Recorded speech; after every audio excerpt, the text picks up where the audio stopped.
Kakinada rural Koripalli గ్రామంలో శ్రీ కాశీ వారాహి అమ్మవారి ఆషాఢ గుప్త నవరాత్రి మహోత్సవాలు ఘనంగా ప్రారంభించడం జరిగిందని శ్రీ శ్రీ శ్రీ కాశీ వారాహి అమ్మవారి ఆలయ ధర్మకర్త చిక్కాల శ్రీ వీర వెంకట సత్యనారాయణ పేర్కొన్నారు.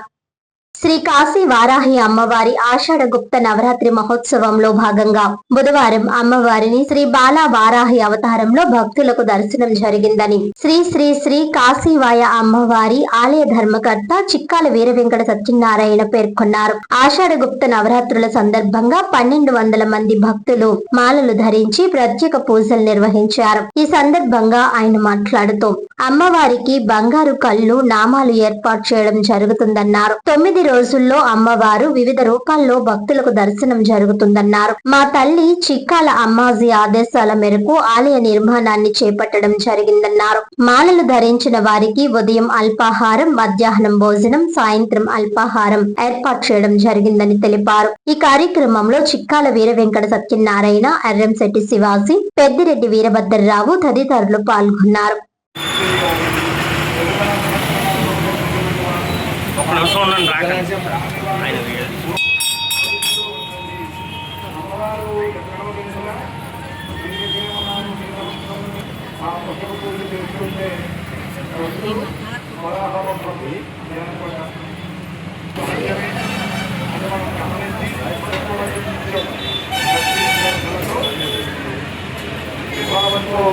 ఫస్ట్ రోజు 15వ తారీఖు అనుకున్నాం. అలాగే ఈ రోజు స్టార్ట్ చేయడం జరిగిందండి.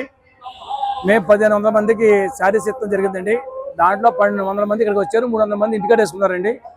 చూడండి, ఎక్కడో కాశీలో 2000 కిలోమీటర్ దూరంలో ఉంది మనకి అమ్మవారు.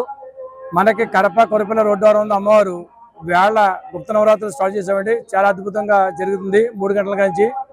నేను ఏమన్నా అంటే మనం ఎప్పుడేం సరే మానవ జీవితంలో ఏది స్పష్టంగా చేస్తే అది ఎప్పుడు కూడా సక్సెస్ అవుద్ది. అలాగే పొద్దున జరుగుతుంది. వేళ పసుపు, రేపు కుంకుమ, ఎల్లుండి నిమ్మకాయలు, అంటుపళ్ళు, ఇలా 9 రోజులు కూడా 9 రోజులు కూడా స్టార్ట్ చేస్తామండి. ఇవాళ పసుపు అవుతుంది. ఇది అయిన పొద్దున కూడా టిఫిన్ పెట్టాం, మధ్యాహ్నం భోజనం, సాయంత్రం కూడా టిఫిన్ పెడతామండి. ఇది అమ్మవారి కృప తప్ప మనకు గొప్పతనం కాదు. కానీ దీనికి ఒక ప్రత్యేకత ఉందని మా అమ్మగారు వేళ లేకపోయినా ఆవిడ సంకల్పంలో కడతాం జరిగింది. ఈ వేళ ఎంతమంది వస్తున్నారంటే మా అమ్మవారు ఆ రోజు సంకల్పం వల్ల ఈ వేళ ఎంత అద్భుతంగా జరుగుతుందండి.